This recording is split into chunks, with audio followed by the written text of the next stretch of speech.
Hey guys, Tired back. And just the other day, we got these guys announced on one of our surprise year showcases, okay? We're announcing for the products for the year. These should be dropping in October on the 15th. And from the rumors I've been hearing from different stores and different people, they should be price point around 50 bucks, which is super good since most of them are ranging between the 70 and 90 range in actual paper value. So, while we aren't speckers, MTG finance people, saving money is always a good thing. The four decks they chose to go with are Field Combo, Mono Red Born, Azoria Spirits, and Ozavos. I will say I am super excited for Field Combo to be one of the choices because normally Wizards like to shy away from combo and try to pretend it doesn't exist in their constructed formats. But putting one in a Challenger deck is great. Speaking of which, if you've never heard of a Challenger deck, it's pretty much just a precon for a constructed format. Normally they're only for standard, barring like one modern event deck that was outdated by like a few years. Um, they're almost always for standard, and these are so good because they're for Pioneer, which means they show so much support for the format from WotC, which means once we get ever whatever the GPs or whatever organized play looks like, we will have some Pioneer support, which is always great. So let's get into the decks.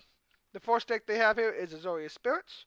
If you've ever played Spirits before, it's just a tempo aggro deck.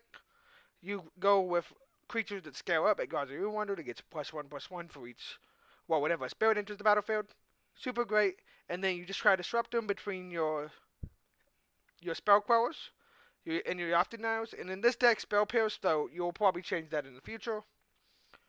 I will say the end base in this one drives me crazy because 4 tap Yans in the aggro deck, not too good. I wish they would have got shocks or pathways, but ain't too much I can do about that.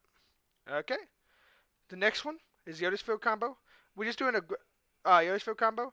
This one, if you've never seen it, it revolves around untapping Field, which is just hexproof end, so very hard to interact with. That makes 3 mana when it enters. You just try to cheat on that by playing Field on 3 or 2 with Grazer, and then Thespian States copying it once you have one down and have 2 in play by turn 4. And usually try to go off by having an excess of mana by using untap effects like Vizier of Tumbling Sands, Hidden Strings, and Pull Over the Pages as your best ones. And I believe the only ones in this list. This list is relatively good, though the 4 opt I don't agree with, and there is a couple of different ways you can take this deck. But for the most part, it's relatively good for the 50 bucks you're going to be spending on it. The next one is probably the most competitive straight out of the box, just because it has its main things.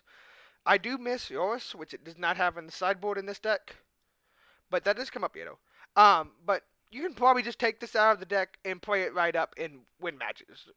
There is nothing stopping you. The others you can too, but they do have a little bit of the mana base that affects you, where Mono Redborn you really can't go wrong with 4 red and 16 mountains. Go on. Okay, the next one is Ozavos. This is the one that surprised me the most because we actually got one of Thoughtseize and we got Aurorus, which is like $30 or $40 of value just between those 2 cards.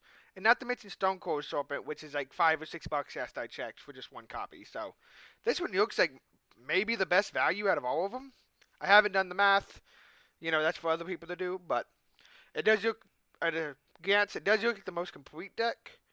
And like you can just, like I said with all of them, you can just start, play this at FNM Evo event and do great.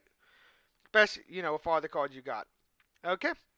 So, to get to that event I was talking about, basically, over the next few days, a couple videos are going to be dropping where I teamed up with the Pioneer Perspective, the Force Pioneers podcast, and Crew 3 to record some videos in which they helped me record and run each deck through a gauntlet over the last few days and just re-show off the decks and how they face against each other, which is, for the most part, when you first get these, what you're going to do, just like you typically do with your commander decks when you get them.